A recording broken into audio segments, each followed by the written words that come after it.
అంటే ఎస్పెషల్గా నువ్వు ఇంత పెద్ద హిట్ చేసావు అంటే అన్న తమ్ముల ముందు అక్క చెల్లెల మధ్యన ఒక చిన్న డిస్కషన్ ఉంటుంది కదా, ఇంత పెద్ద హిట్ కొట్టావు నాన్నగారిని తీసుకొని మాకేంటి అని చరణ్ కానీ కానీ అడుగుతూనే ఉంటారు.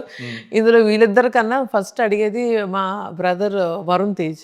ఓకే అక్క కొట్టే హిట్ నన్ను ఎక్కడ తీసుకెళ్తాను ఫస్ట్ థింగ్. నాతో పాటు చూసాడు సినిమా.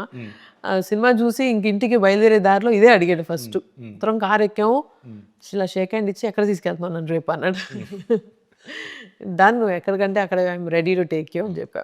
క్యాజువల్గా కజిన్స్ అందరు కలిసి పార్టీస్ చేసుకుంటారు కదా, ఈ అకేషన్స్లో కజిన్స్ అందరు కలిసి ఏమన్నా అవుటింగ్కి వెళ్ళే అవకాశం ఏమైనా ఉందా? ఏమన్నా పార్టీ ఇస్తున్నారా అందరికి? ఏమైందంటే అండి, లక్కీలీ భోగి వచ్చింది కాబట్టి రిలీజ్ తర్వాత నెక్స్ట్ డే 1-2 days తర్వాత భోగి.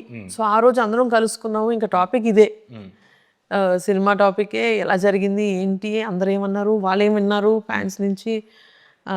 సో సెలబ్రేషన్ అక్కడే స్టార్ట్ అయిపోయింది. కజిన్స్ అందరూ వినండి, ఆ పార్టీ కాకుండా మీరు సపరేట్ పార్టీ తీసుకునేటట్టు సుస్మిత గారిని ప్లాన్ డెఫినెట్లీ అదైతే ప్లాన్ చేస్తున్నాం.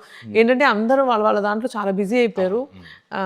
సో అందరు టైం ఇస్తే మాత్రం I want to take them all somewhere, ఎక్కడికో తీసుకెళ్ళి ఎక్స్క్లూజివ్గా ఇంకేం డిస్టర్బెన్స్ లేకుండా మేము మాత్రం సెలబ్రేట్ చేసుకోవాలనుకుంటున్నాను.